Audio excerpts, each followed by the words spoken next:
Into the CHGO White Sox podcast, coming to you live from our CHGO offices here in the West Loop of Chicago. From Studio A, it's the full CHGO White Sox crew with you. I'm Sean Anderson. You can follow me at Sean_W_Anderson. Alongside me, Vinnie Duber, our CHGO White Sox beat writer. You can follow him at Vinnie Duber.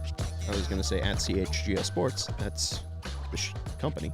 It is. And that's Herb Lawrence. Hello. You can follow him at Ectorwall23. He's our CHGO White Sox community leader, being produced today by Kevin Wells. Yo, what's up, guys? Hey, he's coming in hot, Kevin. Yo. Got some late afternoon energy. I'm ready to roll. With his Ole Miss tailgating outfit. Go Rebels. Are they going to be able to cover 37 against Louisiana Monroe? No. Okay. Nobody covers 37. Well, Ole Miss might. I mean, I'm surprised. He's a tempered expectations from the running Rebels fan. Anyways, feel free to comment in the chat. We'll be watching and monitoring. Hit that thumbs up button. Make sure you're hitting the subscribe button. We appreciate you joining us in this offseason. No one's been signed yet, and it's been so exciting. Not by the White Sox. There was the first free agent signing to a major league contract was today, and I did not know who the guy was. Who is it? Some Dodger reliever, I think. What? I missed this. What about Mark Canha? Wasn't he signed? That was a trade. Oh, he traded? Did the Dodgers sign this man? I think they had him at the end of last year and signed him again. I think. I could just be wrong. All right, I'll try to find it. Anyways, Ricky Vanasco. There you go. Yep, I don't know him. Ricky, Congrats. don't lose that number. Congrats to him. Congrats to Ricky. Let's tell you what's going to happen today. Hopefully, I know. Herb was on a certain podcast yesterday for Baltimore fans. I don't even want to mention the podcast name. Shout out to the host for having you on. But, I mean. Why don't you want to name him? They're not competition. They're definitely not competition because they don't have a White Sox show anymore. Fine. Herb was on Lockdown Orioles yesterday, and he's got a proposed White Sox trade for Cease to bring to us. They were pretending they were the GMs of the various of those respective organizations. And we are now going to pretend like we are the GMs of other organizations and be like, they made what trade? And we're just looking on. Yeah. And we're just a random, Red Sox GMs, and we're like, oh, wow, look at that. How does it feel to be Craig Breslow? I was going to call Scott Breslow. Craig Breslow. Craig Breslow? It feels fine. Okay. All right. And then we'll be playing a little bit of a free agent choose your own adventure. I don't know. I'm trying to switch up how we talk about free agencies. So Herb is going to lead us off as Shohei Ohtani, and he is going to, as you can tell, he looks just like Shohei Ohtani, the spitting image. He's going to pretend that he is Shohei Ohtani, and he is going to pick where Shohei Ohtani thinks he will go, and then us, the people behind him, will then react, right? Because if someone's signing Shohei Ohtani... We will assume the guises of other free agents to follow. I'll explain it more later on. But let's get into the Dylan Cease trade. Herb, did you say yes to the trade, or is it just more working out a framework with just another podcast? And this is not a thing. This is just something that you guys were talking about. No, we're just talking, and it's Connor Newcomb, who is the host of the show, proposed players that would be good on the White Sox, and I was giving him the parameters of what Chris Getz has said at the general manager meetings with Vinnie and the assembled media, and what the vision is for the White Sox moving forward, which we kind of know, but also the Jerry Reinsdorf want to compete or want to, get right back to winning in 2024 type of saying. But with Chris Getz might not be bringing up any extra money, and you don't even think they're going to get to 150 in payroll this year. And so I was trying to figure out, okay, who would the White Sox accept, who would fit into their team? And I was telling them that we're not doing lottery tickets. The White Sox, I think, would be well served if they did a lottery ticket, or do some people way down the line where the Cubs kind of did with Yu Darvish, getting some players who are much younger, like Owen Casey and things like that. But I think White Sox are looking for more MLB-ready players, or even MLB players for Dylan Cease. And so we figured out that Dean Kramer, who's on their starting rotation, and I know you don't like him, would be a player that would be fitting into the White Sox rotation. Now, I would say we need 2 starting pitchers more than just Dean Kramer, because the old philosophy for Rick Hahn is you trade a pitcher, you get pitchers back. And so I would think Dean Kramer and another pitcher. Joey Ortiz, he sold me on because he said he's a plus glove. At shortstop, he's a little undersized. I think he's only 5'10". His arm is all right for shortstop, but they say it's either a shortstop or second base, and he's going to play in the major leagues.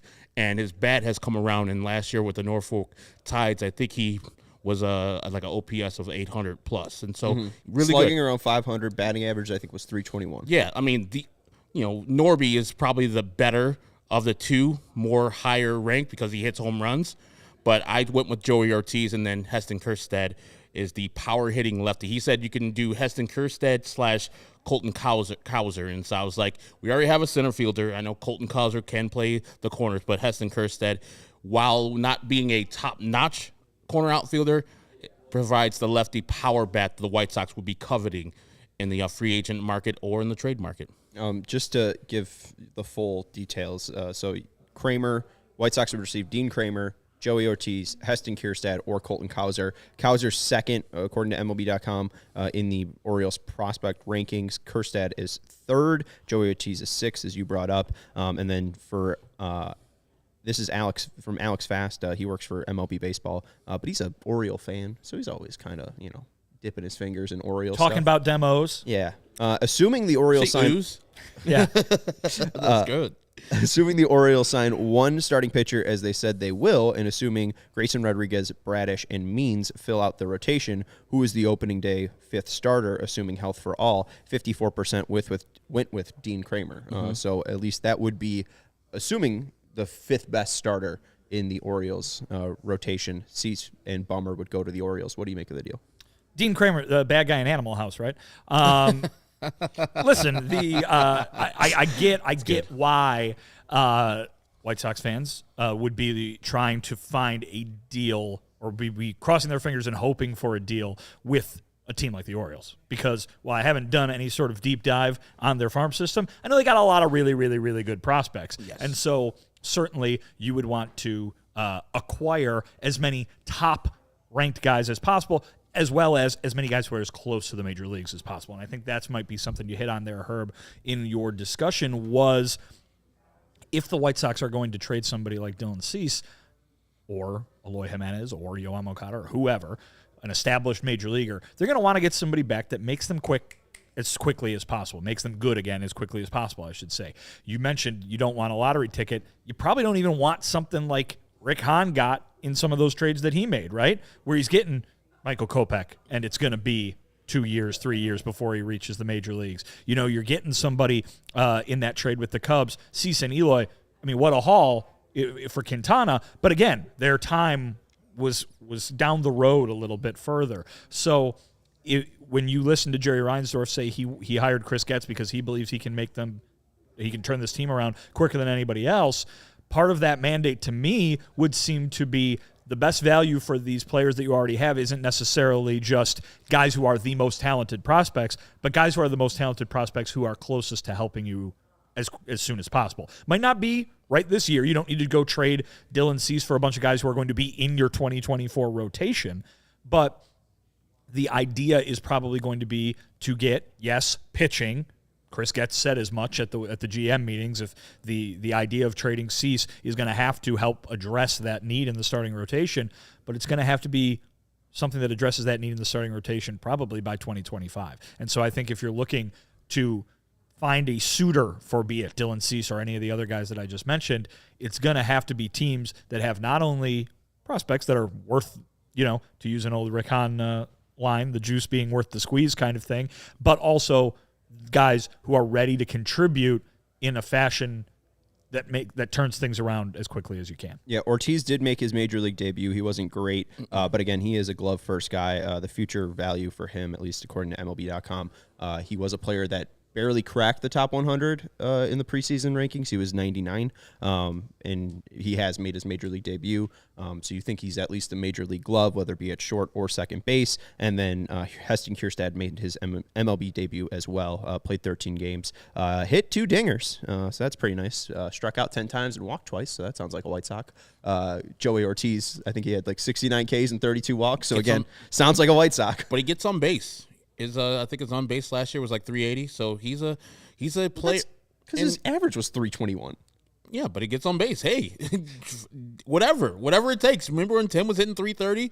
His on base was like 360? Perfect. However you get on base, get on base. I would like a more sure thing where you have a good eye and you can walk every once in a while, but biggers can't be choosers, and I think that this guy is pretty solid. Yeah, and whether it be Kauser or Kjerstad, either way, you're filling 3 holes. You're giving up 2 players, but you're at least filling 1 more hole than you did have, because Ortiz, whether it be at short or second base, would likely crack the opening day roster. Kauser or Kjerstad would be your opening day right fielder, and Kramer, obviously, if you're trading away Cease, there's only one guy in the rotation being Kopech, so Kramer fits in at some point, whether it be the second guy, the third guy, the fourth guy, the fifth guy. I would hate if Dean Kramer's our ace, though. Oh, he wouldn't be your ace. You would have to do things out of this. But trading Dylan Cease would signal to me that you're not going for it in 2024 either. I don't think they're going for it in 2024. If you keep Cease, at least you could say, hey, we have an ace on our team. Well, it's weird because there's only 2 more years of control for Cease left. He becomes a UFA in 2026. And if they do think they're going to be competitive in 2025, I think you'd have to have Dylan Cease on that team, because just with the lack of pitching, how hard it is to find starting pitching, how expensive it is to acquire starting pitching, I would assume that Cease would be a part of the 2025 team. But then the question begs, are you going to be trying to lock him up and extend him? Are you going to be in the market in 2026 to re-sign him? It seems likely that now would be the best time to trade Dylan Cease. I just don't know if that deal does it for me, because while you do fill 3 holes, I would like a little bit more on the pitching side. And listening to Matt Peck's rant yesterday about the Bulls and about Jerry Reinsdorf, a lot of the talk is always that this is not a team that the Bulls pay the luxury tax. They don't go over the luxury tax. This is a team that, again, usually is budget conscious.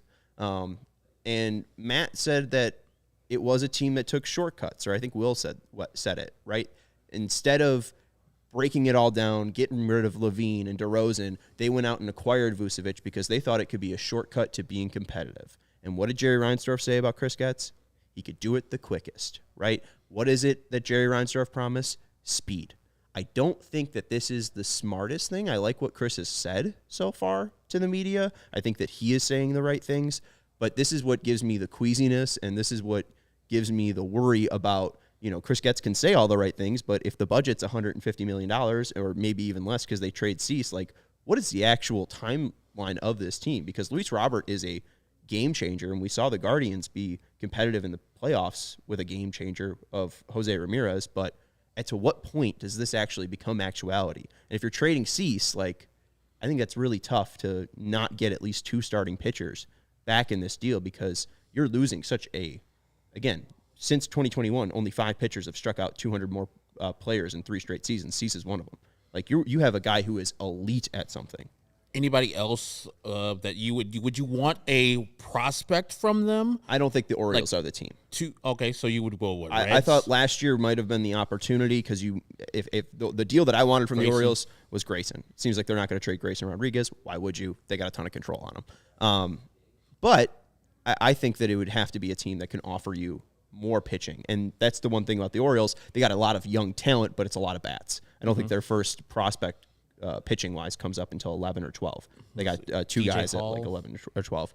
Hall I think is going to be Hall at this point is off the list because he's made his major league debut, but he is going to at least be competing for a rotation spot. So maybe if the Orioles are desperate enough, they have 4 guys to possibly fill out the 5th rotation spot.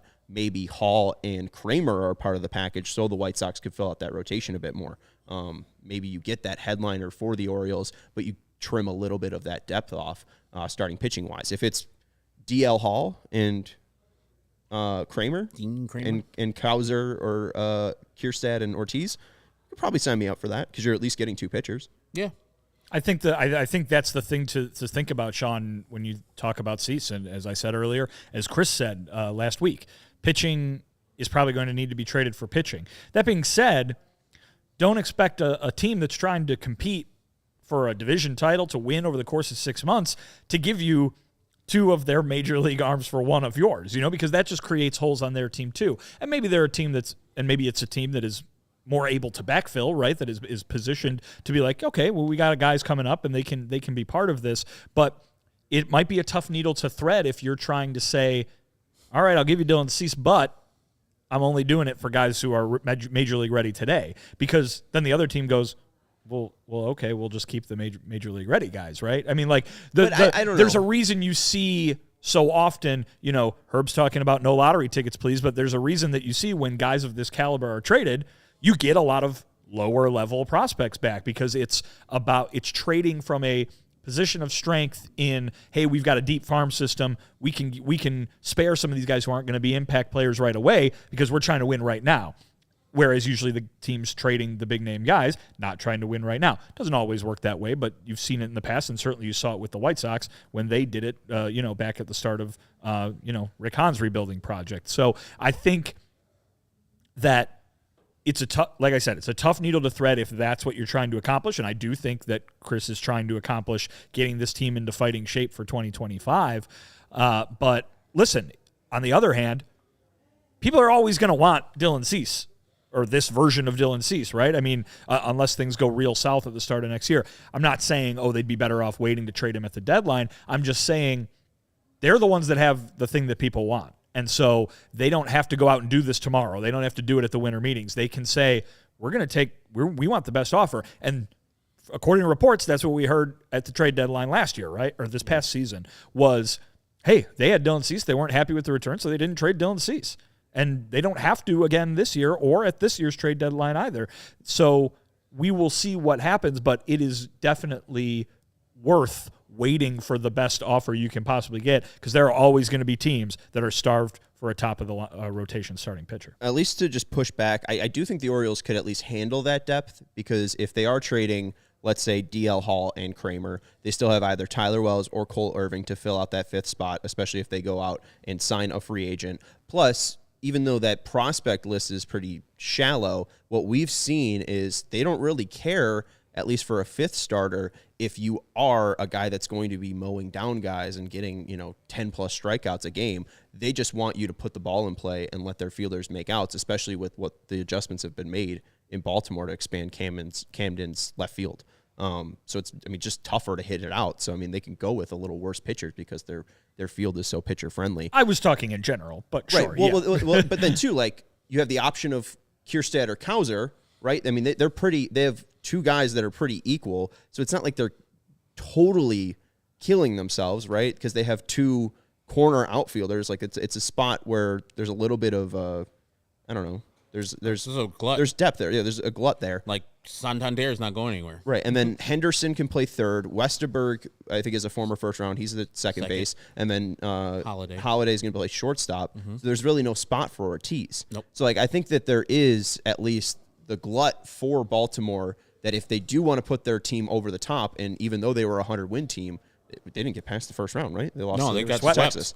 So Texas. They'll need that ability to put them over the top. I think that you could probably get a little bit more than just Dean Kramer, DL Hall, because DL Hall is a guy that hasn't even thrown over 100 innings at any point in his career, any season. So Baseball Trade Value, our friends over at Baseball Trade Value, said that the Kauser, Kramer, Ortiz deal is good for the Sox. Kauser, Kramer, and Ortiz, 71.3 value. Cease worth 44.8. Kauser is worth more than, according to this website, more than Kierstad. So if you include Kierstad into the trade, it's 50.4 to 44.8. So and they get to hang on to Sammy Peralta too. And they get to hang on to Sammy Peralta. The key to the White Sox baseball in 2024. According to that website. Final thing, and then we'll take a break. You mentioned the timing of trading Cease. I think we put the possibility of trading Robert at 1%. Mm-hmm. what is the percentage that Dylan Cease gets traded this offseason? I think it's very low because of the dearth of starting pitchers. You would have to be wowed. My deal was just me and the dude talking, and maybe not, of course, I'm not a general manager. I don't deal with trades and values that are equal. So you would have to be like, oh, wow, they're giving up that dude? I wouldn't expect he was coming with that deal. Yeah, sorry, Dylan, you got to go because that deal is too good for us as an organization to pass up. So I would say his is probably like 20%, if not lower. I wouldn't be surprised if it's a little higher, but I don't think there's a rush. You know what I mean? They're not in a situation where they got to get rid of him before he walks or anything like that, nor do I think they maybe would even care about that. I mean, it's more about the timing of where they are as an organization. And if they think that they can get the players back that can line up with where they want to be a year from now, then it makes sense. If they don't, Dylan Cease could be where they could be the top of their rotation for 2025, and they say, all right, we're going to try to win an AL Central with Dylan Cease as the ace. They don't need to get rid of Dylan Cease, but they do have something that other teams would want, and with all the things that they need to do to this roster, let's not even talk about by opening day this year. Let's talk about by opening day 2025. He's a guy that could check several items off of that box at once. And think about this, too. You look at all the starting pitchers on the market this year. They're all going to get paid a lot. And think about how little Dylan Cease is going to get paid. If he was in this free agent market, he would probably be, what, number 2? He'd be number 1. I don't know. I mean, Shohei's not. Well, I mean, you've got a pitcher, but you've got a guy who just won the Cy Young. That's pretty good. Give me Dylan Cease. That's fine. I'm just talking about the reigning Cy Young winner in the National League is a free agent. So these people are going to miss out. Is he an all-star too? Yeah. Like, there are going to be people who miss out on one of these starting pitchers that they want. Now you're killing the Cy Young award? You're just swiping a two-time Cy Young Award winner. That's good for him. In 2 different leagues. This is like one of 6 or 7 players to ever do it. Why did Tampa get rid of him? Huh? If you're so good. Because they're Tampa. That's why. It worked out just fine for them. But like the White Sox will be in the driver's seat there because some of these teams are going to miss out on their free agent starting pitcher people. And, it's going to be those guys coming off the board quickly. And then people are like, oh, God, we have nothing left. Man, Dylan Cease, the White Sox have all the leverage here. As Vinny just said, they're not in a rush to get rid of him. They need him, actually, for next year. He had a down year, but we're expecting him to come back next year and be great. And so those teams will be looking to go to the White Sox and say, hey, man, we missed out on Snell or Giolito or what's the Japanese guy's name again? Yamamoto. See, he said it so smoothly. His first name, too. That guy. We missed out on all those guys. Can we get Dylan Cease? And then those people will be having the battle for Dylan Cease's services. And Chris Getz could say, none of your deals look good. I'll talk to you guys at a different time.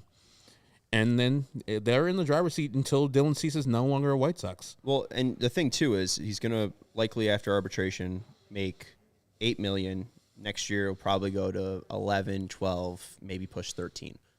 So what, 8 plus 13 is? 21. 21. Another guy on the market, Tyler Glasnow, who's making $25 million for 1 year. So again, I think he is the most attractive pitching asset available. Sure. Whether it be free agent or trade, because of the cheapness and because of the talent. And I understand, 97 ERA plus. Oh yeah, whatever. Then I don't disagree with that, Sean. And if that's the case, pony up.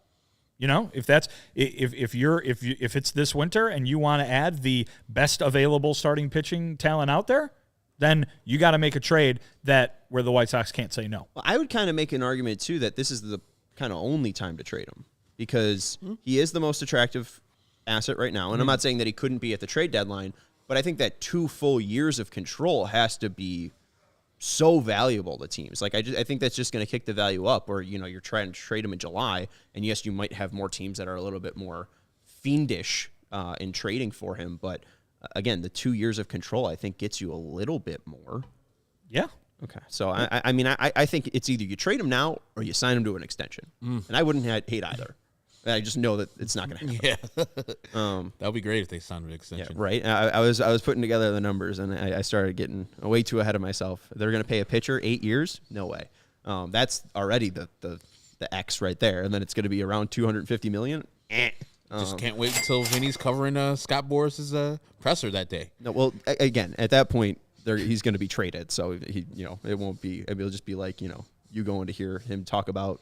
Who was a Scott Boras client? Cody Bellinger, just a waste of your time. He's not a White Sox. He's got it. He's going to be traded, and it's going to break my heart. And he's going to win a Cy Young as a non-White Sox.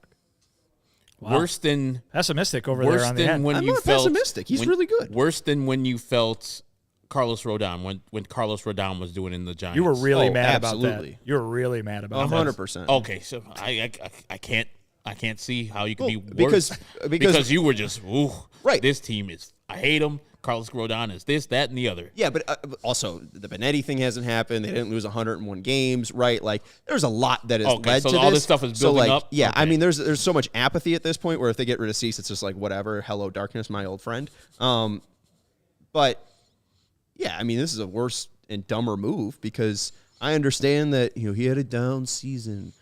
You look last year in 2023, there was only one pitcher who threw the ball out of the zone more than Dylan Cease. It was Cy Young winner Blake Snell. Blake Snell was the only pitcher, at least starting pitcher, who threw a certain amount of pitches, under 40%. And 2 of the top 4 were the 2 White Sox starting pitchers that are still on the team, Dylan Cease and Michael Kopech. And what is Chris Getz saying? We want pitchers to attack the zone. So I'm just saying, if Dylan Cease starts throwing the ball in the zone a little bit more, his stuff is unhittable. He has shown an amazing propensity to swing and miss. And if you actually have a defense behind him, I don't know. I mean, the guy has a 3.7 fielding independent pitching, a FIP in 2023. You give him a better defense, and with the amount of guys that he strikes out, and if he's attacking the zone more, hopefully that means less walks. I don't know. Sounds like he's a pretty good pitcher. I mean, before we go to break, I was thinking last night when I was talking to Connor, that was what Chris Getz pretty much said, that we need our pitchers to be feeling confident they can throw the ball over the plate so when they hit the ball, the people behind them can pick a ball up. And I think he was, in a roundabout way, saying these guys are wild or not pitching balls over the plate because our defense sucks. And if we get our defense good, our pitchers could just throw the balls over the plate and let the plays be made behind them. Right. I mean, he didn't say that, but that's what I was getting from what Chris Getz was saying. Absolutely. I mean, again, you look at the 2 guys that are on the team, and I don't think the past 2 years there's 2 pitchers that have had more walks in Cease and Kopech, just if you combine. I mean, maybe Blake Snell alone in 2023 had more walks than both of them, but hey, you want a Cy Young. On the Cy Young. All right. Which you hate. He hates the Cy Young and All-Star games. Yeah. Are there any individual accomplishments for players that you think are worthwhile? No. I do want to let you know something that's worthwhile. That's Empire Today. 588-2300. Empire Today. With Empire Today, you get shop at home convenience, the right product for your needs, quick and professional installation, and a low price guarantee. Empire Today is the best place to get new flooring, so of course they have copycats. What jerks. But those copycats can't beat Empire on quality, service, speed, so they advertise low-quality products that Empire simply won't carry because their philosophy is to find what you need and not overwhelm you with thousands of choices and substitutes. And they want to give you high-quality flooring, something that you'll want to put in your home, unlike the other copycats that are just putting junk. Putting junk in your home. Those copycats. Jerks. Nice sound effect, Kevin. Oh, wait, that was Vinny. Our virtual got my own soundboard over here. Do you have like a dentist drill? I don't think so. Okay. Our virtual floor designer is a great way to see new floors. Our virtual floor designer is a great way to see how new floors will look in any space. It's easy. Just snap a picture and instantly see how new floors will look in your room. And shopping at floors at a big box store can be frustrating. You might want to talk to someone today who was working in plumbing yesterday. Flooring is all Empire Today does, so they live and breathe flooring. You can be confident you're getting an honest and upfront advice. So schedule a free in-home estimate today. All listeners can receive a $350 off discount when they use promo code CHGO. Restrictions apply. See empiretoday.com/CHGO for details. Again, you can receive a $350 off discount when you use promo code CHGO. Restrictions apply. See empiretoday.com for details. Also want to let you know about our friends over at CIRCA Sportsbook. There is a game tonight. You got Thursday night football. The Actual good one, too. Yeah, the Ravens are taking on the Bengals. I think the Ravens are 3.5-point favorites at home. The under is set at 47. So check out the CIRCA Sportsbook app. They have a low hold model where games will strive to be a -110 split on their menu, unlike other sportsbooks, which may use a -115 or -120 split. CIRCA keeps as little money as possible on large market bets for futures, golf tournaments, especially compared to other books, which allows them to have this low hold model, which means when you are placing a bet with something that is -110 compared to a different book at -115, if it is the same prop, let's say Ravens -3.5, you are just going to be losing money or giving more money to that other sports book when you could be giving more money to your pocket if you are hitting your bet with CIRCA. CIRCA does not limit their players based on their winnings. Every player has the same limits, unlike other books who do limit winning players. CIRCA is the best place for true sports bettors to be gambling. There are real people behind CIRCA Sports brand who resolve issues in timely fashions as well, unlike other books who use chatbots.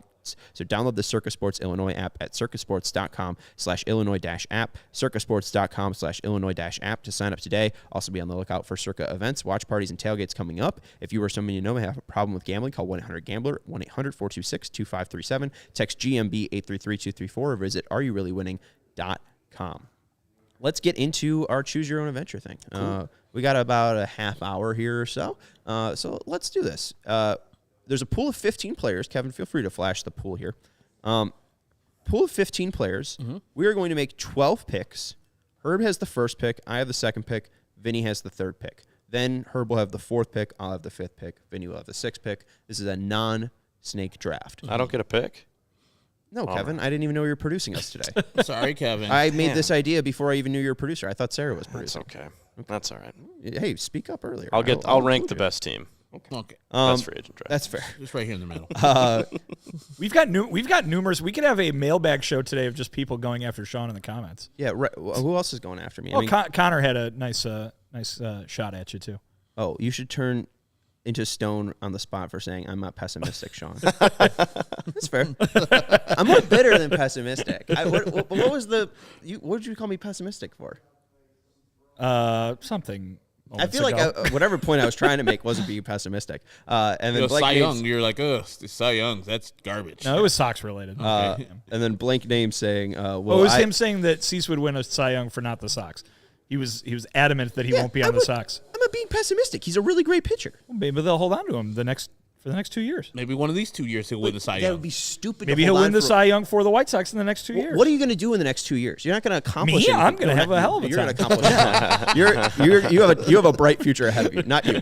What are the White Sox going to accomplish in the next 2 years that Dylan Cease is going to change, right? Dylan Cease is not going to change the fortunes of the Chicago White Sox. They're going to suck in 2024. They have the most value right now to trade him. So if you're not going to extend him, trade him now. I don't disagree with you. I would also say, though, that if they don't get the deal they want, I just said this, but if they don't get the deal they want and he's their ace going into 2025, he would be helpful to them if they are positioned to win the division. If they are not, then your point stands. But if they are, they'd be better off with him than without him. But they might not get to that position without trading him. That's fair. Victor Von Doom wants Jackson Holiday in that package. So do we. And the Baltimore was like, that's great. Dream a little bit more.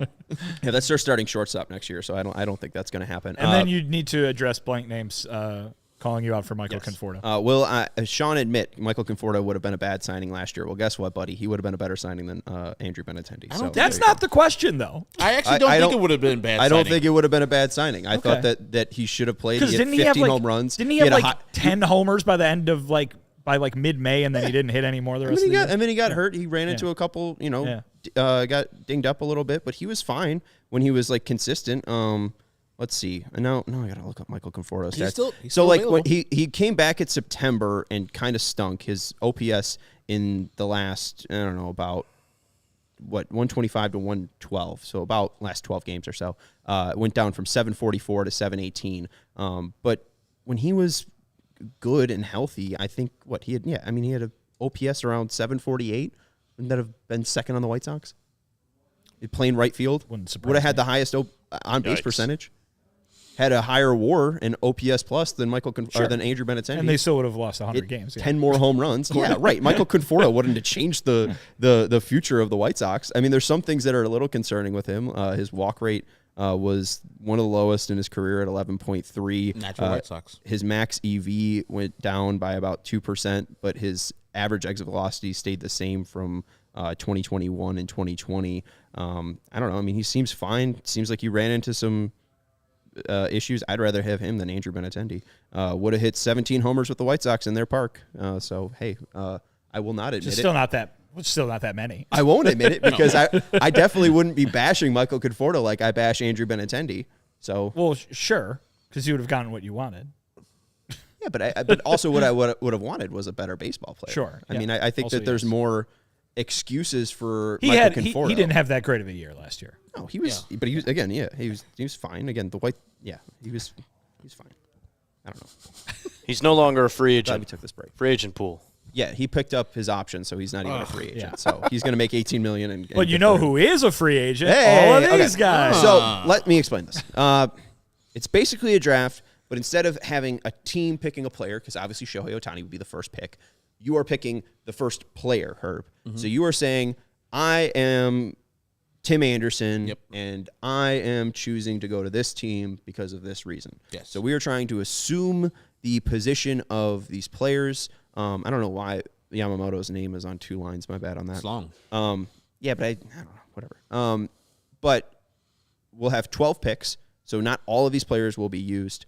But yeah, we're basically making the case and kind of setting up the free agent route. So the example I used, if I was the first pick, I'd pick Ohtani. I think that he's going to go to the Dodgers. They've been the betting favorites. It seems like they've been strategically lining up their money to set up a big move like this. I would have Ohtani, but then if the Dodgers sign Ohtani, it's likely that they won't be spending a lot more money because it'll probably take $500 million to sign him. Sure. Or maybe they'll be a little bit more aggressive, at least on the pitching front, because he won't be a pitcher in 2024.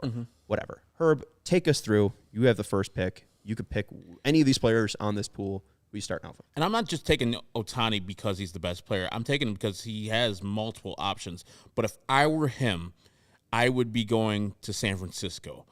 Multiple reasons. They have a lot of money. They tried to get 2 superstars last year. They failed on both of them. Well, Carlos Correa failed his physical.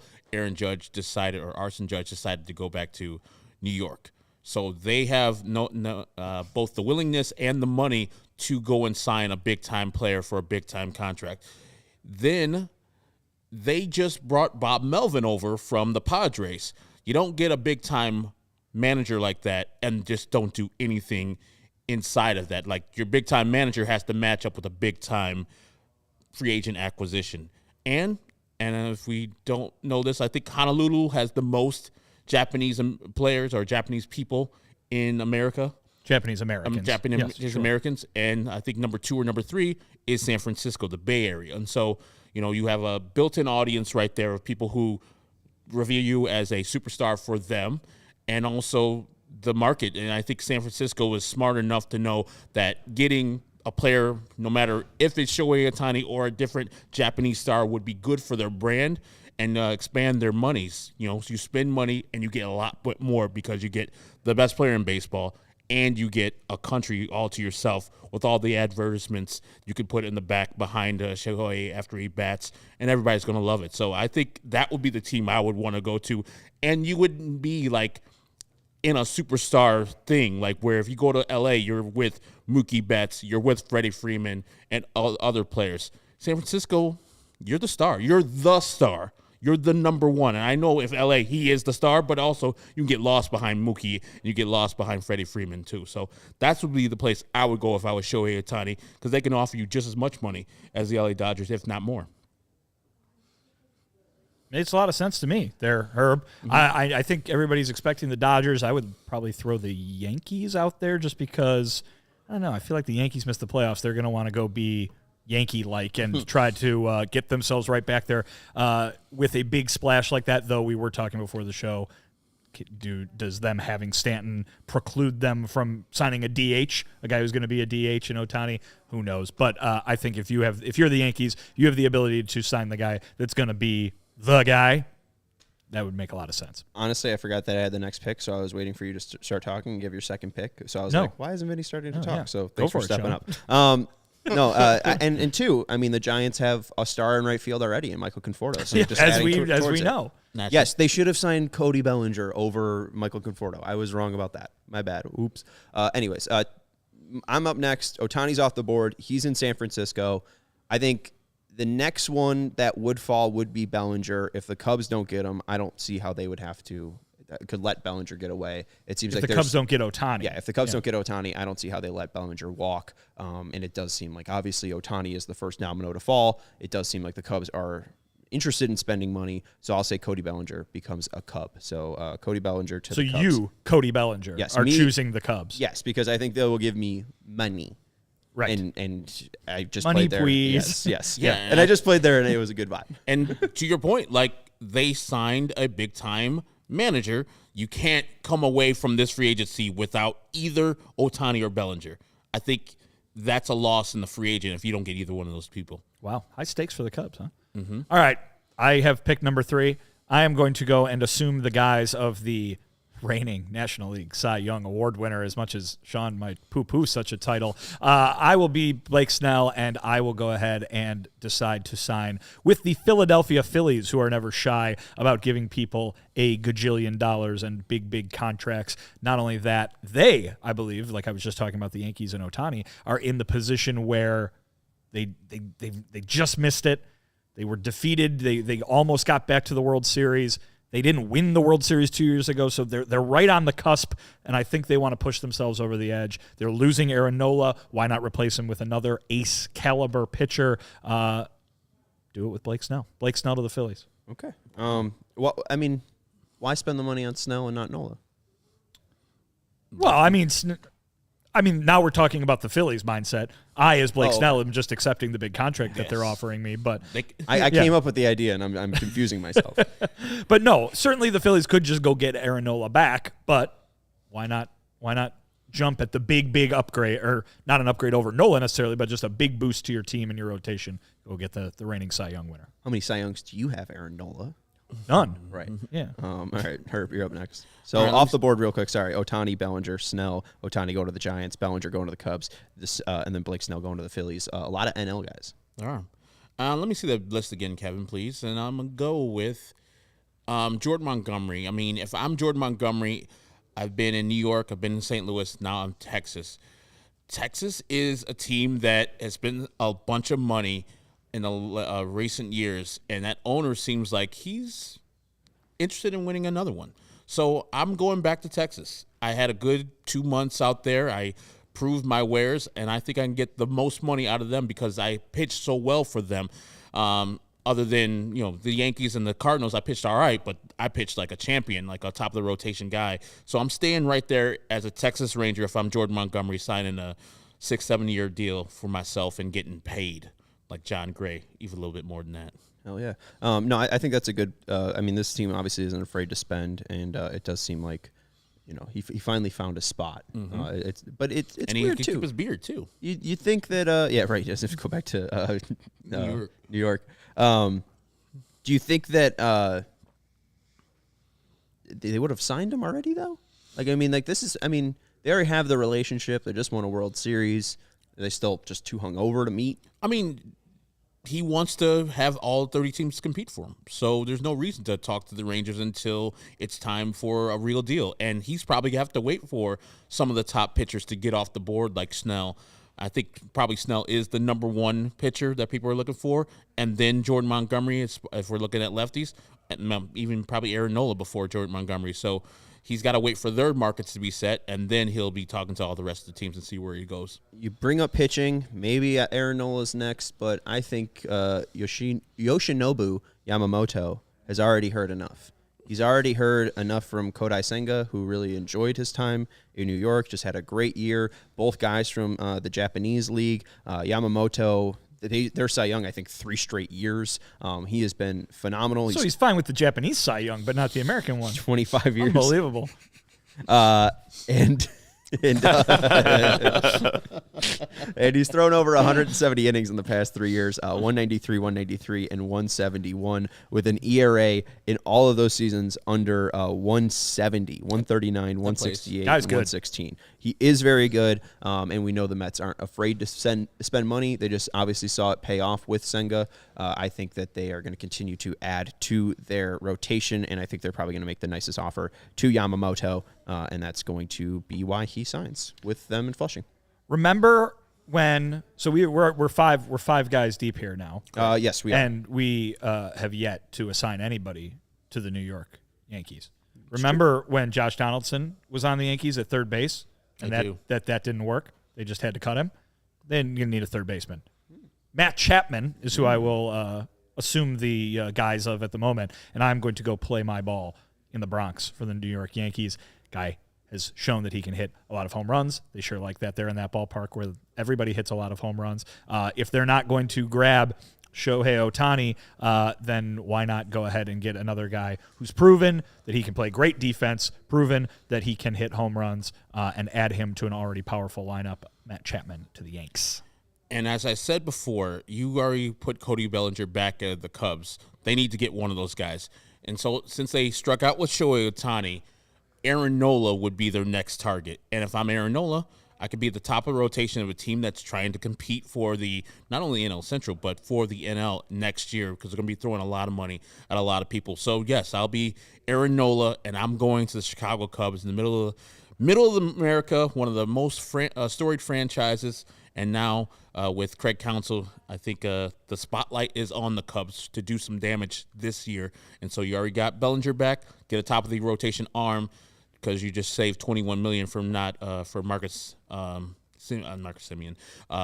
Marcus Stroman opting out, and so you're like, baby, let me just give that money and more to Aaron Nola, who's a better pitcher. Yeah, and if Stroman was on this list, honestly, I'd have him going to Detroit. There's already been the I think relationship with Scott Harris, their GM. And coming Stroman. from the Cubs. I think there's been a crossover. It does seem like, too, this is a defensive-minded team in Detroit, so the ground ball would obviously, the ground ball rate of Semien would play well with that team, but he's not on the list. Stroman, I said it too. I messed you up. There's only room for one Marcus in Major League Baseball, apparently. Yeah, Marcus S. is confused. Let's go next, though, to old friend Tim Anderson. I think, and to be fair, Russ Dorsey had that report about Tim wanting to play either shortstop or second base, and I said being willing to play second base in addition to shortstop. Yeah, and I asked if that was desperate, but then I'm assuming he brought this up to you, and I just saw this because Jim Margolish reshared it, but he basically said that in September too. He basically said the same exact thing, but to you guys, like in September. So I don't know if it's like new information. I believe he was asked, and this was obviously before the decision was made on the option. Yes, and the idea being, hey, would you be a second baseman if the White Sox said, we'll keep you but as a second baseman? And he said anything they want. I mean, he said the line that everybody wants to hear, the team player line. And I wouldn't expect a player to say anything else. We've talked about the money difference sometimes between shortstop and second base, but yeah, this was really at this point, it doesn't matter. Tim said, I'm really a shortstop / second baseman. It's whatever to allow my career to keep going. I'm not going to wrestle with the team that I'm this or that. It's just an honor and a blessing to fit in any lineup as a starter, considering how hard this game is. Short would be my first choice, but I also understand how older guys are viewed now that I'm stepping into that phase, which sucks and is different. I just want to continue to keep building on what I started and get back to what I used to be. You brought up the Ron Washington signing for the Angels as their manager. We heard the report that the Angels are interested in Tim Anderson at second base. I think that that's going to be just a good link up there, right? Mm-hmm. Tim Anderson needs to improve his defense. We've heard so much about Ron Washington's ability to help defenders improve. I think that he goes to the other side of the country, too. Maybe it's just a completely fresh start. Not a lot of eyes on the Angels because the Dodgers are the team. Trout's the star there. Ohtani's gone, so you might see some fan pullback. Maybe Tim can just go clear his mind in L.A., doesn't have to be the guy. There's no pressure for that team to be a playoff team because Ohtani's gone. I think that, especially, too, that seven's kind of open. I think that he can give Joe Adele a nice Rolex. Your conspiracy theory. I think that Tim Anderson becomes an L.A. Angel. So there you go. Well, so I have the last pick of round 3 here. Yes, Ohtani's been a Giant, Bellinger's a Cub, Snell's a Philly, Montgomery's a Ranger, Yamamoto's a Met, Chapman's a Yankee, Nola's a Cub, Anderson's an Angel. And you know who you didn't mention there? It's the Los Angeles Dodgers, who are quite frequently among the top players when it comes to any free agent. In our little alternate universe here, they have missed out on Shohei Ohtani. Not that what I'm about to say would make up for that, but what did we see the Los Angeles Dodgers need last year more than absolutely anything? Starting pitching. Yeah. And here we go. We've knocked off Snell. We've knocked off Nola. We've knocked off Montgomery. They're all in different places. I'm Lucas Giolito, and my hometown Los Angeles Dodgers are offering me a contract to be in the middle of their rotation. Go ahead and be a guy that can provide them innings while all those talented hitters they have drive in a whole mess of runs. I, Lucas Giolito, am going to play for my hometown team because remember, Los Angeles County, Orange County, 2 different counties, the Los Angeles Dodgers. All right, let's take a break before we get into the final round here. I want to let you know about our friends over at Chevy. I like the reasoning there, man. Thank you. You know, why not go back home? And why not head out to our friends over at Ray Auto and check out Ray Chevy because everyone loves the word free, and that's why you'll get this month at Ray Chevrolet in Fox Lake a free oil change. And all you need to do is mention us. CHGO when scheduling your oil change. It's a Black Friday offer you don't want to miss, but you have to schedule it by November 30th. So whether you're doing it online or you're heading into the actual service center, mention CHGO. At whatever point you can, tell it to not only your oil guy as well, your neighbors. Maybe your neighbors will give you something free. Maybe your grandma will give you something free if you mention CHGO. I don't know. Try it out. It's a Black Friday savings time at Ray Chevrolet in Fox Lake. As one of the top-selling Chevy dealers in the Midwest, you'll always be able to shop one of Chicagoland's largest Chevy inventories, and all month long, you could save big at Ray Chevy during their Black Friday sales event where you can choose from over 100 Silverados in stock, the perfect tailgating vehicle. But that's not all. You get 0% financing with $0 down and 0 payments until 2024. And again, there is the free oil change, and we are going to be out there on Tuesday, right? I think Jake just brought that up.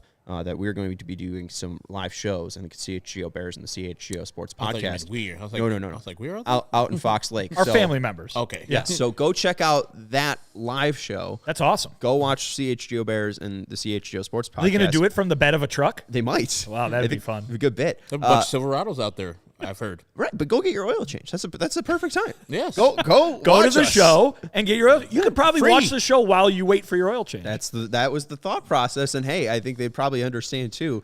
You know, they won't look at you sideways at all if you say, "Hey, you know, I watch CHGO." If they're actually in the building, you know, I think it'll be easier for people to connect if they don't know what CHGO is. Whatever. Visit Ray Chevrolet in Fox Lake or raychevrolet.com to get your Black Friday savings. They've been serving your community since 1963. Find new roads. You know, Sean. What, Vinny? I had to take the recycling out today. There were boxes, like milk cartons, bottles of orange juice that had just piled up. And I looked down at one of the things that I needed to take out, and it was a flattened, of course, box of Goose Island 312. Because I like to have a honkingly good time all the time. And I did today when I was taking out the recycling because I was reminded, thank you, Kevin, of the great 312s that I had drank previously in the weeks prior. You too should have a 312s of yore. Yeah, 312s of yore. You too should have a honkingly great time and go get yourself some Goose Island beer. It's been Chicago's beer since 1988. You can do what I do and get yourself a nice, I believe it's a 15er, right, of 312. Or you can do what Herb does, have some of the beer hugs. There's like 3 or 4 different kinds. You can have the Oktoberfest, of course. You can have the full pocket pills, which is what the non-Milwaukee Brewers are drinking over at Goose Island. What you should do is you should go grab an Ultra Fresh Brewery exclusive beer at Goose Island's Original Brew House on Clybourne Avenue. That's up in Lincoln Park. Clybourne and I believe Sheffield over up there. And then you should also, once you're done there, get an Uber, of course. Be responsible, and head down to Westtown, Fulton Street. That's where the tap room is. They got all sorts of fun stuff over there that you can try, varieties that you might not find at your local Jewels. So you should go ahead and have yourself a honkingly good time with Chicago's beer, Goose Island, one of our favorites here at CHGO. Herb, do you want to take over? Let's do round 4. You got the first pick. I'm going to go, and I heard Vinny say that Lucas Giolito was going to the Dodgers, or he would be thinking about going to the Dodgers. I'm also, if I'm Sonny Gray, I'm thinking about going to the Dodgers. That's great, but Sonny Gray's not on this list. I thought he was. He's not. I missed him. So I'll change Herb's going off the board. Hey, no, we can get rid of Jorge Soler. Get rid of Jorge Soler. Please talk about Sonny Gray. That's fine. Because especially you've been slandering Sonny Gray for the entire season. So slandering him. Please go put go give him his praises. What's the thing? I don't know. Whatever. Give him his crown. But I won't. Yeah. So I'll just go off the board. No, I'll go off the board. Let's go with a person that was in San Diego last year and Josh Hader. What would be the best thing for him to do and a team that needs a closer. Come on back to the manager that you're used to, you're comfortable with. Jesus, Herb is loading up the Cubs here. The Cubs have to. I'm telling you, the Cubs are going to spend a bunch of money this year, and Josh Hader is going to be a Cub after being a hated Brewer and a hated Padre. So he's going to come back and solidify that closer role for the Cubs. And I would be surprised if he doesn't break the bank with the Cubs, because he is a highly touted closer, and he's done well for himself in the last couple of years after struggling in his late Brewer career and early Padre career. I don't hate that. I mean, I know ALLCITY was good for you guys last year, but he was hurt, right? ALLCITY got hurt. I think he had about 20, 21 saves. He had a good year. I just don't see Jed spending a bunch of money on the bullpen. He prioritizes money elsewhere. But hey, Josh Hader is on the Hall of Fame track, so Are you okay if the Cubs offseason includes Cody Bellinger, Aaron Nola, and Josh Hader? That's all right. It's all right? Okay. All right. So Kevin, I'll be okay. I think I'll sit comfortably at night and approves. be okay with that. Is that under what Ohtani will sign for if they sign Bellinger, Nola, and Hader all combined? 25. Is that more than 550? Because that's where I would assume. It's like 65, probably. No, probably 70 million Per year. for those three together. Yeah, but no, like total. Like He means total. I'm total. Like total. Like Would it cost him as total much as price tag. Ohtani? That's Yeah. what you're getting at? Does Cody Bellinger, Aaron Nola, and Josh Hader cost less Bellinger's than a probably Shohei like Ohtani? 250 for his total deal. Hader's probably not that much. Probably only like a 3-4 year deal. So like 100 million. What I would say though is that as good as those three guys are, they're three fantastic players. You're not getting anywhere near the value you'd get for Shohei Ohtani from not only a baseball perspective, he's two things at once, but from a business perspective. I mean, my goodness, you have the guy. Remember how long baseball fans sat around and said, why can't nobody markets Mike Trout? They don't know how to market Mike Trout. He's the best player in baseball, and you could walk down the street and nobody would know who you are. Ba, ba, ba. Guess what? Baseball finally has that guy in Shohei Ohtani because he's doing something absolutely insane that nobody's ever done before. But they have that. I mean, I don't know if he's the quote-unquote celebrity that LeBron James or Tom Brady doesn't play anymore. Who's the guy who's dating Taylor Swift is, but Travis Kelce. Right. Maybe Taylor Swift will eventually date Shohei Ohtani. But the point being that you have given every single baseball fan a reason to tune into every single game you play. Yep. And the Angels didn't even have that with Mike Trout. Whatever team gets Shohei Ohtani, I'm not saying that $500 million is a bargain for anything, but you are paying for something far more than just the wins and losses. And that's the floor, right? We're thinking 500 million is the floor. I don't know. That's insane. It is. Sure. But and if we're talking about those three deals, I think those three deals don't add up to one Shohei Ohtani deal.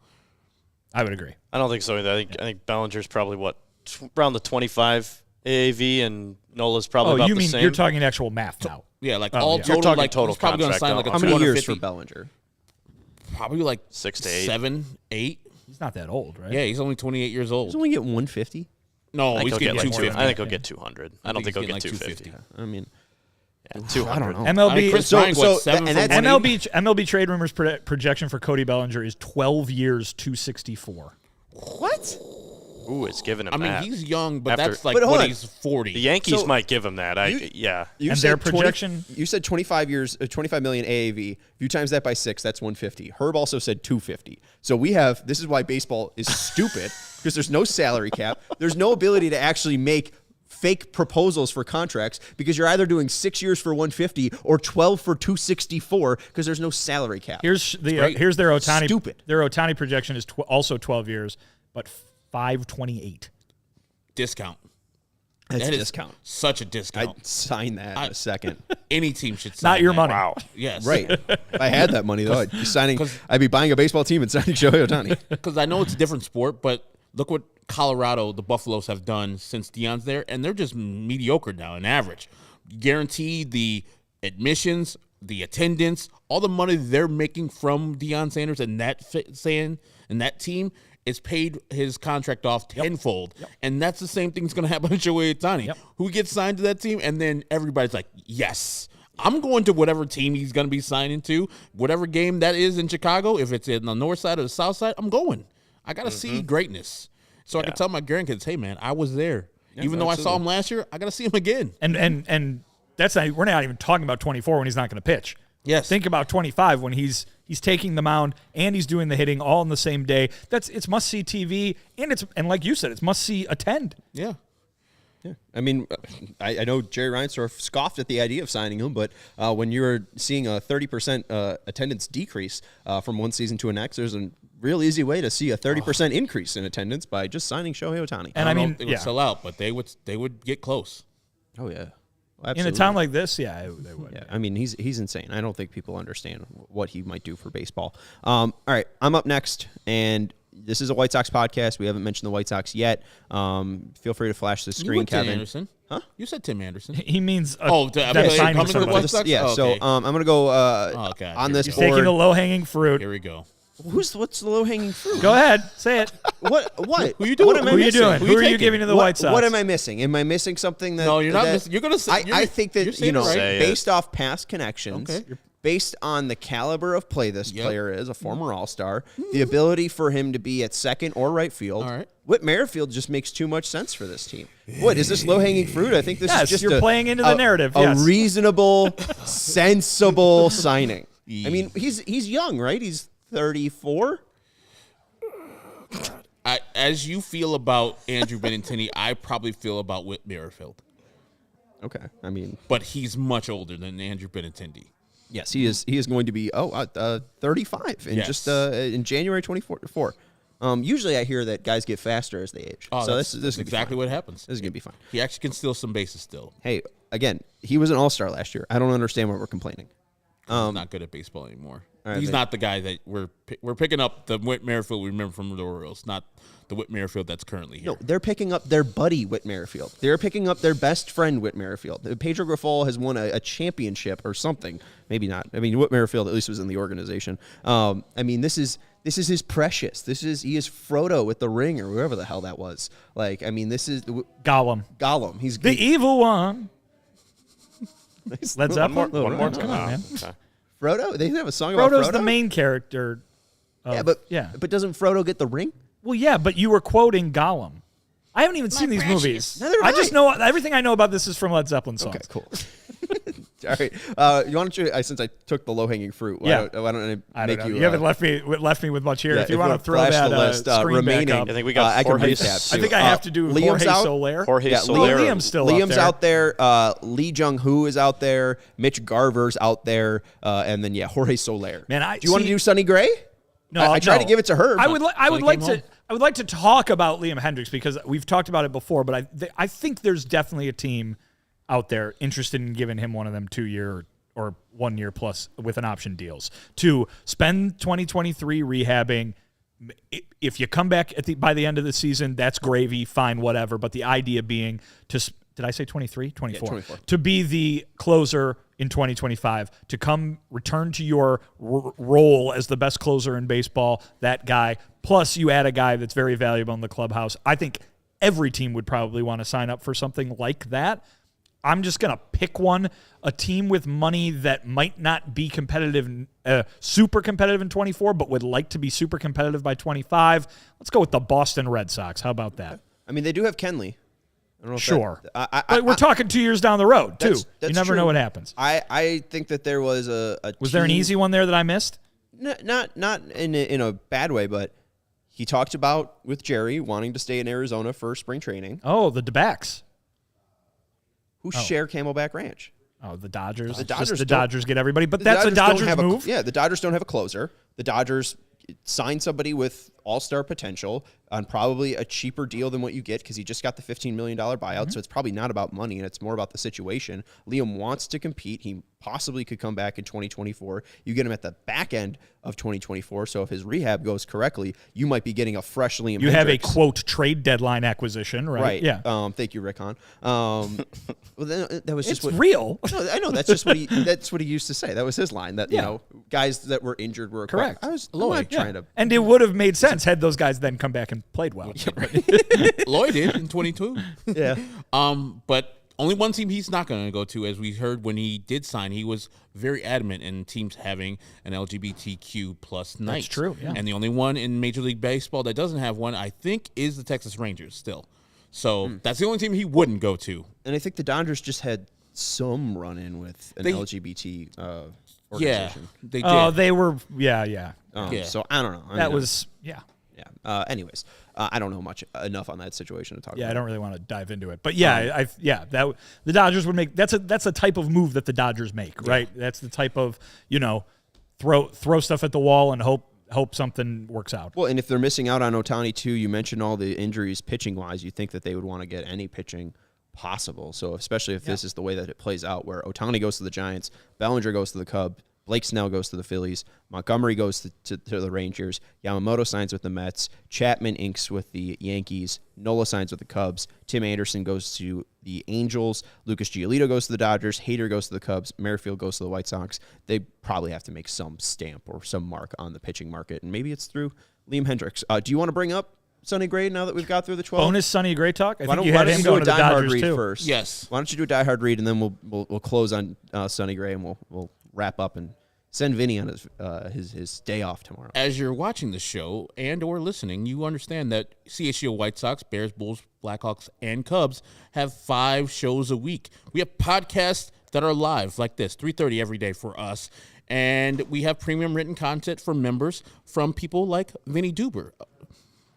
AllCHGO.com. You can go there right now. And if you become a CHGO diehard, you get member exclusive things like our Discord, where some people who are right now in the chat participate when we do our Mailbag Monday, including if you guys are going to be, Vinny's going to be doing a mailbag himself on allchgo.com. So send your questions into Vinny right now, too, so we can answer those questions. It could be anything. Thank you, Herb. About music, it could be about the White Sox or anything you want to ask him. Yeah, hit me up in the Discord if you're already a diehard. If you're still considering becoming a diehard, you can hit me up on Twitter with those questions. And when you become a diehard, you get this box. well, here, Not this box specifically. We'll a send box you a like new it. box, yeah. Yeah, like it. You get dope merch like this T-shirt in there with a Connor Bedard shirt, and you get a member card. You get to pick the shirt. You do? Yeah, This has the Bedard shirt. you can have a Bedard shirt. You could have this shirt I have on, the Skyline. You get hats too. You can buy hats, 20% off of those. And our events, like we're having the takeover tomorrow for the Bulls game. You get the 20% off of those things. And tailgates, when we have them again, 20% off of that, 20% off of merch in the future, too. So, like I said, members-only Discord also access. It's a good time in there with each of the teams just talking about their respective teams and how they're doing. So, become a CHGO diehard today. And also, this next week, we're having a Black Friday sale. Our shirts are going to be up to 90% off. Team gear, at least 20% off. CHGO gear, 33% off. Hats, hoodies, $10 off. Spend $75 or more and receive a $15 gift card and more. Some restrictions may apply, so make sure you're tuning in. Get to allchgo.com and CHGO Locker next week. We're having a Black Friday sale, so join us and become a diehard member today. And you mentioned the hats. You're wearing a hat. I usually am wearing my hat, but it wasn't blue, so it didn't fit with the outfit. But The fashion conscious Sean Anderson. the hoodies and the hats are my 2 favorite things. Those hats are awesome. Yes. I got to get one of those. And underneath, they have the little CHGO like flag Inlay? under Yeah. there, underneath the. That is so sweet. like I hate like a gray underneath because I sweat a lot, and that shows up. That black right there, man, doesn't show up. The sweat just gets absorbed. Remember when we were younger, Herb, and every underside of a hat was bright green? Oh God, kind of miss it. just trash. It looked like Christmas felt. Anyways, appreciate you guys hanging out with us. Make sure you hit that thumbs up button. We're at Gordon Beckham Likes. Who's 16? Any 16s? Oh, Ted Lyons, right? Yeah. It's a retired number. So any final thoughts on Sonny Gray? Because we're done. So It'd be great if Sonny Gray decides to come to the White Sox so we can have stop this it. argument, and I say, man, this Sonny Gray is average as fuck. You're like, you guys hate Sonny Gray, Herb. average as fuck. I wouldn't say I'm fucking with you. I know he finished second in Cy Young. He's good. He's the greatest pitcher ever. Tomorrow, Herb and I, for 60 minutes, we'll talk about who's better, Marcus Stroman or Sonny Gray. Which one I would rather have? Yeah. Different subject. Well, we're definitely having that conversation. Which one would you rather have? Let's tease him for tomorrow. Yeah, that just sounds like you just planned the show. All right, there we go. It's not White Sox related, but hey, Could be. They need pitching. Are you kidding me? That's, I guess. We need those people. I don't know if I don't think the White Sox are signing Marcus Stroman. I don't think they're signing anybody. Anyways, we'll talk about it tomorrow. That's Vinnie Duber. You can follow him at Vinnie Duber. He's our CHGO White Sox beat writer. That's Herb Lawrence. You can follow him at Ecknerwall23. He's our CHGO White Sox community leader. And I'm Sean Anderson. You can follow me at Sean_W_Anderson. And thank you very much to Kevin Wells for producing the show. Hit the thumbs up button, and we will talk to you tomorrow. Goodbye. We all silly like the mayor.